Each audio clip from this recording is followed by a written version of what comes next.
नमस्कार। आज के हिंदी शिक्षण में मैं राकेश चंद्र काला, विद्यालय शिक्षा उत्तराखंड, आपका हार्दिक स्वागत करता हूं। आज हम कक्षा 12 हिंदी पाठ्य पुस्तक आरोह भाग 2 के पाठ 3 कविता के बहाने, जो कि कुंवर नारायण जी द्वारा लिखी गई है, उस पर चर्चा करेंगे। आज के चर्चा के मुख्य बिंदु हैं कुंवर नारायण जी का जीवन परिचय, कविता का वाचन और कविता का भावार्थ। सर्वप्रथम हम कुंवर नारायण जी का जीवन परिचय देखते हैं।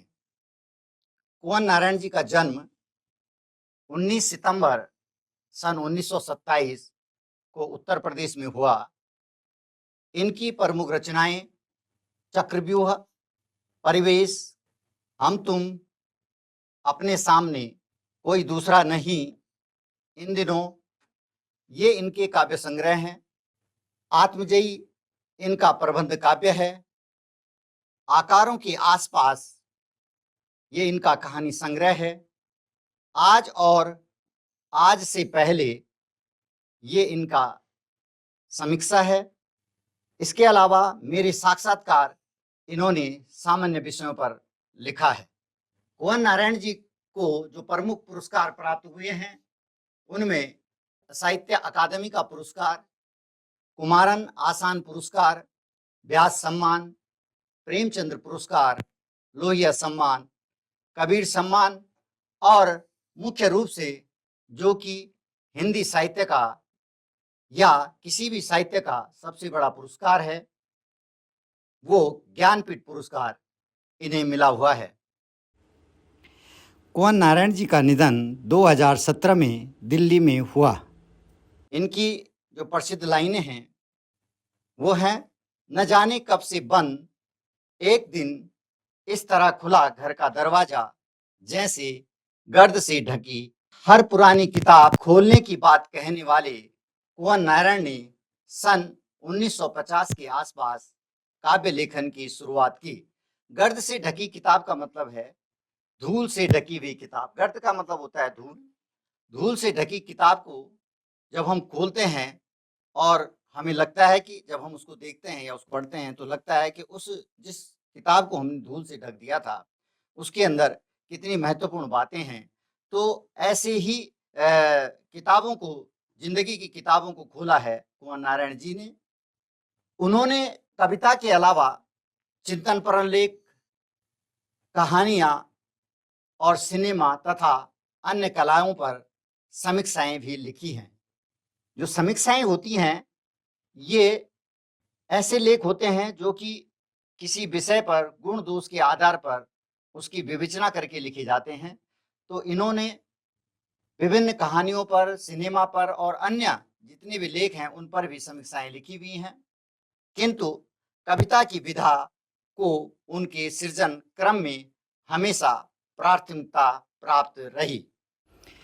नई कविता के दौर में जब प्रबंध काव्य का स्थान प्रबंधत्व की दावेदार लंबी कविताएं लेने लगी, तब कुंवर नारायण ने आत्मजयी जैसा प्रबंध काव्य रचकर भरपूर प्रतिष्ठा प्राप्त की।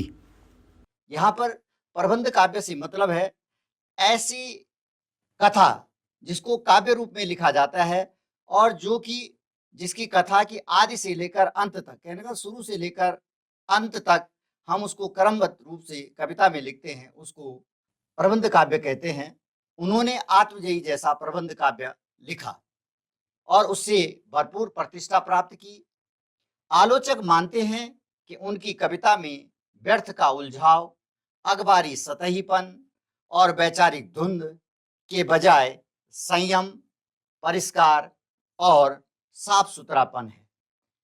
कहने का तात्पर्य यहाँ पर यह है कि जो कविता उन्होंने लिखी है उसमें व्यर्थ का उलझाव नहीं है, कोई अखबारी सतहपन नहीं है और कोई वैचारिक धुंधलापन भी नहीं है जो हमको दिखाई न दे या हम समझ न पाए, बल्कि उनकी कविताओं में संयम है। परिष्कार का मतलब होता है स्वच्छ और सुंदर कविताएं उन्होंने लिखी हुई हैं और साफ सुथरी कविताएं उन्होंने लिखी हैं। भाषा और विषय की विविधता उनकी कविताओं के विशेष गुण माने जाते हैं। भाषा और विषय की विविधता, अलग अलग विषयों पे और भाषा के भी अलग अलग रूप में उन्होंने कविताएं लिखी है। कहीं पर सरल शब्द हैं, कहीं पर क्लिष्ट शब्द हैं, कहीं पर उर्दू मिश्रित हिंदी है या हिंदी मिश्रित उर्दू है, ऐसे शब्दों का उन्होंने प्रयोग किया है। उनमें यथार्थ का खुरदरापन भी मिलता है। यथार्थ का खुरदरापन, यथार्थ का मतलब होता है वास्तविक। उन्होंने वास्तविकता पर लिखा है, लेकिन वहां पर कहीं न कहीं थोड़ा सा खुरदरापन भी आपको दिखेगा, क्योंकि जो वास्तविकता होती है उसमें थोड़ा सा खुरदरापन आपको देखने को मिलेगा। और उसका सहज सौंदर्य भी आपको उनकी कविताओं में मिलेगा। सीधी घोषणाएं और फैसले उनकी कविताओं में नहीं मिलते, क्योंकि जीवन को मुकम्मल तौर पर समझने वाला एक खुलापन उनके कवि स्वभाव की मूल विशेषता है। जीवन को मुकम्मल तौर पर समझने वाला, कहने का मतलब जीवन को संपूर्ण रूप से समझने वाला खुलापन जो है उनकी कविताओं में मिलता है। ये उनका कवि स्वभाव है। इसलिए संशय, संभ्रम, प्रशानुकूलता उनकी कविता के बीज शब्द हैं। संभ्रम का मतलब यहाँ पर है उमंग, उत्साह और साहस। ये सारी चीजें हमको उनकी कविताओं में, जब हम उनकी कविताएं पढ़ेंगे तो देखने को मिल सकती हैं। कुंवर जी पूरी तरह से नागर संवेदना की कवि हैं। नागर संवेदना से यहाँ पर अर्थ है कि वे नगरीय सभ्यता को भी अपने कविताओं में स्थान देते हैं। ऐसे कवि हैं, विवरण उनके यहाँ नहीं के बराबर हैं, पर वैयक्तिक और सामाजिक ऊहापोह का तनाव पूरी व्यंजकता में सामने आता है। जो व्यक्तिक और सामाजिक भाव है या ऊहापोह है, वो उनके कविताओं में देखने को मिलता है। एक पंक्ति में कहें तो इनकी तटस्थ वीतराग दृष्टि, नोच खसोट, हिंसा, प्रतिहिंसा से सहमे हुए एक संवेदनशील मन के आलोड़नों, आलोड़नों का मतलब होता है द्वंद्व, द्वंद्व के रूप में पढ़ी जा सकती है। यहाँ पर कुंवर नारायण जी की कविता है कविता के बहाने। अब इसके बाद जो हम कविता पढ़ेंगे, वो जो कविता है उसका नाम है कविता के बहाने। कविता के बहाने जो इन दिनों संग्रह से ली गई है। इससे पहले मैंने जब आपको बताया था कि कुंवर नारायण जी की प्रमुख रचनाएं हैं, उनमें इन दिनों एक रचना है, उसमें एक कविता है जिसका नाम है कविता के बहाने। वो इन दिनों संग्रह से ली गई है, प्रसिद्ध कविता संग्रह है उनका।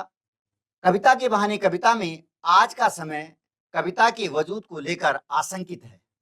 यह बतलाया गया है कि आज का जो समय है वो कविता की वजूद, वजूद का मतलब होता है अस्तित्व, कविता के वजूद को लेकर आशंकित है। शक है कि यांत्रिकता के दबाव में से कविता का अस्तित्व नहीं रहेगा। यह भी शक किया जा रहा है कि यांत्रिकता, आजकल आपने देखा होगा कि मशीनी युग आ गया है और उसका ज्यादा प्रभाव हमारी कविताओं पर पड़ रहा है, तो यांत्रिकता का दबाव कविता के अस्तित्व में नहीं रहेगा, ऐसा चाहते हैं कुंवर नारायण जी। ऐसे में यह कविता कविता की अपार संभावनाओं को टटोलने का एक अवसर देती है। कविता के बहाने यह एक यात्रा है जो चिड़िया, फूल से लेकर बच्चे तक की है। यहाँ पर कविता के बहाने जो यात्रा बताई गई है वो चिड़िया, फूल और बच्चे तक की बताई गई है। एक ओर प्रकृति है, दूसरी ओर भविष्य की ओर कदम बढ़ाता बच्चा। यहाँ पर कविता के बहाने कविता में हम देखेंगे कि एक ओर प्रकृति का चित्रण है जिसमें फूल हैं, पक्षी हैं, और दूसरी ओर बच्चा है। कहने की आवश्यकता नहीं है कि चिड़िया की उड़ान की एक सीमा है, चिड़िया के उड़ान की एक सीमा है। फूलों के खिलने के साथ उनकी परिणति, परिणति का मतलब होता है अंतिम परिणाम, अंत। फूल के खिलने के साथ उनकी परिणति निश्चित है, लेकिन बच्चे के सपने असीम है, अनंत। बच्चों के खेल में किसी प्रकार की सीमा का कोई स्थान नहीं होता। बच्चे की जो खेलने की सीमाएं हैं वो भी अनंत हैं। उसी प्रकार से कविता की सीमा भी अनंत है। कविता भी शब्दों का एक खेल है और शब्दों की इस खेल में जड़, चेतन, अतीत, वर्तमान और भविष्य सभी उपकरण मात्र है। इसलिए जहां कहीं रचनात्मक ऊर्जा होगी वहां सीमाओं के बंधन खुद ब खुद टूट जाते हैं, खुद ब खुद अपने आप। जहां पर भी रचनात्मक होगी वहां पर कोई सीमा का बंधन नहीं होगा, ये बंधन टूट जाते हैं। वो चाहे घर की सीमा हो, भाषा की सीमा हो या फिर समय की ही क्यों न हो। अब तक जिन शब्दों को हम एक दूसरे के पर्याय के रूप में जानते रहे हैं उन सब के भी अपने विशेष अर्थ होते हैं। अच्छी बात या अच्छी कविता का बनना सही बात का सही शब्द से जुड़ना होता है, और जब ऐसा होता है तो किसी दबाव या अतिरिक्त मेहनत की जरूरत नहीं होती, वह सहूलियत के साथ हो जाती है। कहने का मतलब यह है कि जब हम अच्छी बात को या अच्छी कविता को बनाते हैं और उसमें सही शब्दों को जोड़ते हैं तो कविता बड़े सहूलियत के साथ तैयार हो जाती है। यहाँ पर जो कविता है उसका शीर्षक है कविता के बहाने। इस कविता में हम देखते हैं कि कविता में तुकांत है। तुकांत का मतलब ऐसे शब्द जो कि लास्ट में या अंतिम समय में आप देखेंगे एक तरह के शब्द होते हैं, उनमें तुक लगाया जाता है। यहाँ पर आप देखेंगे बहाने, जाने, माने, ये कुछ शब्द हैं जो कि कविता को तुकांत बनाती हैं। आइए हम कविता का वाचन करते हैं। कवि विश्वनाथ जी ने कहा है कि वाक्यम रसात्मकम काव्यम, ऐसा वाक्य जो रस प्रदान करे वही काव्य है। कहने का तात्पर्य यह है कि जब हम कविता को पढ़ते हैं तो उससे हमें रस मिलता है। रस का मतलब होता है आनंद। कविता को पढ़ने से आनंद की प्राप्ति होती है। आइए कविता का वाचन करें। कविता एक उड़ान है चिड़िया के बहाने, कविता की उड़ान भला चिड़िया क्या जाने। बाहर भीतर इस घर उस घर, कविता के पंख लगा उड़ने के माने, चिड़िया क्या जाने।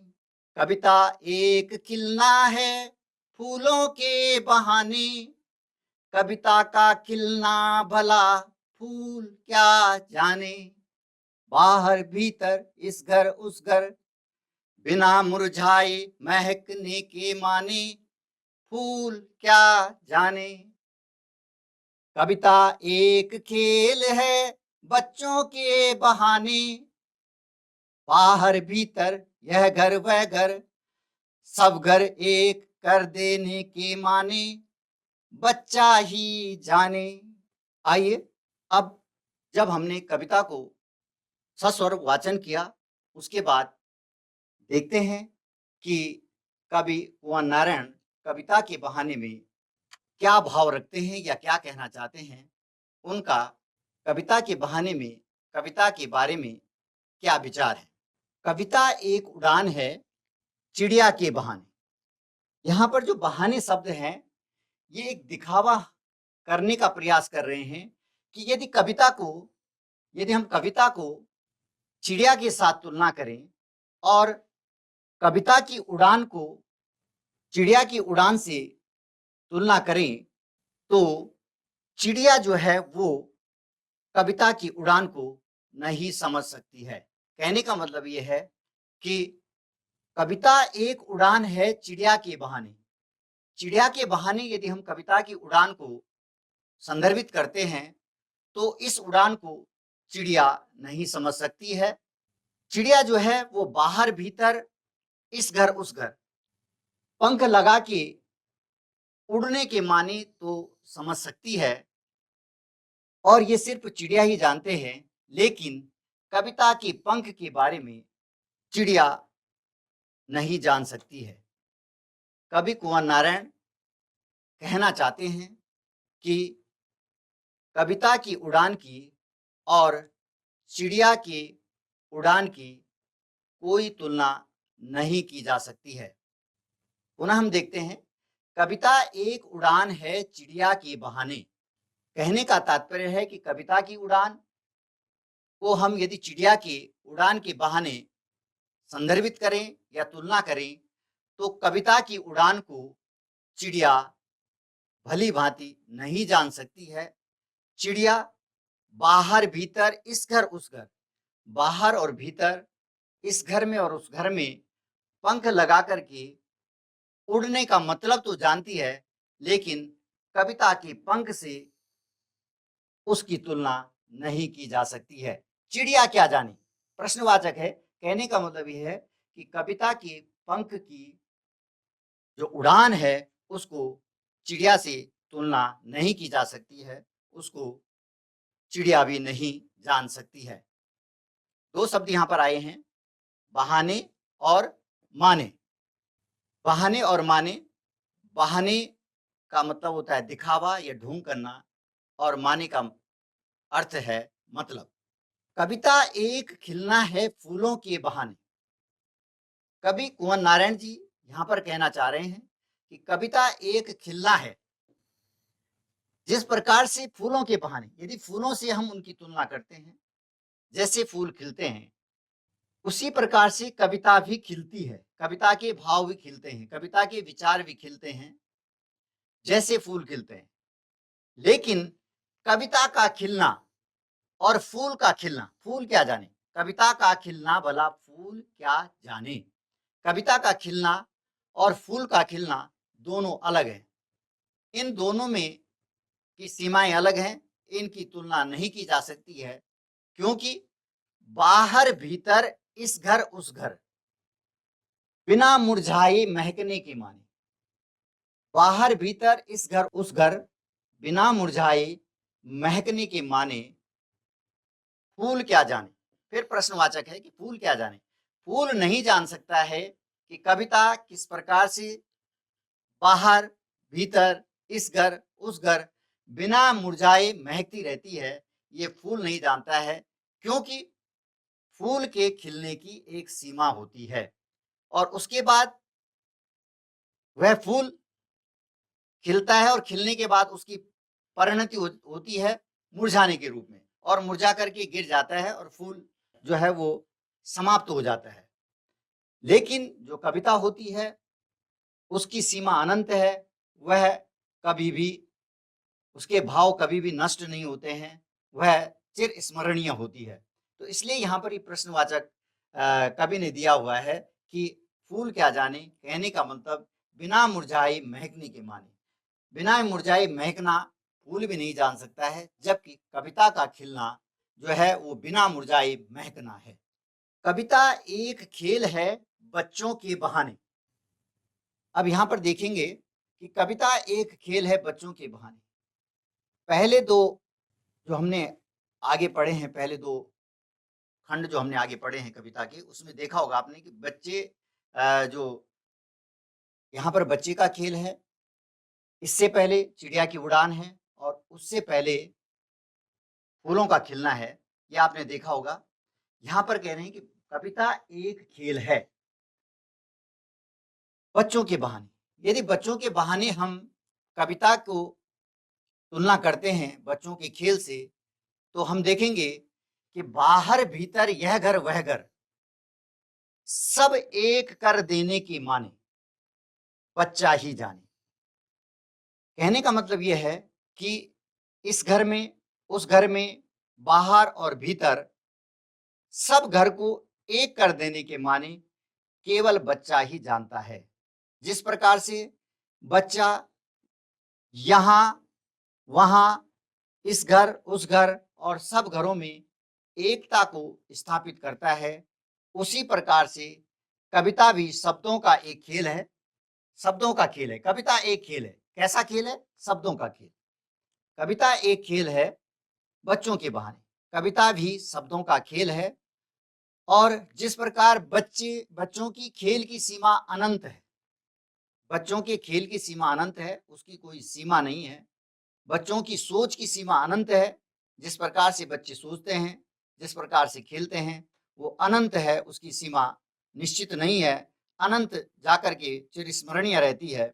उसी प्रकार से कविता की सीमा भी एक निश्चित सीमा नहीं है, बल्कि वो सीमा अनंत है। और कविता की तुलना यहाँ पर कुंवर नारायण जी ने बच्चों के खेल से की है।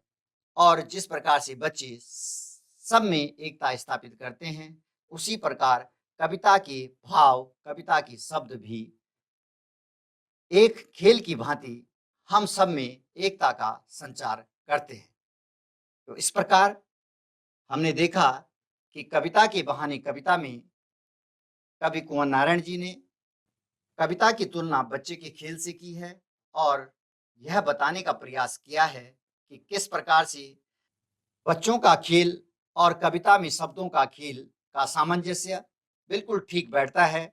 जिस प्रकार से बच्चों की खेल की कोई सीमा नहीं है, उसी प्रकार से कविता की सीमा भी अनंत है, उसकी भी कोई सीमा नहीं है।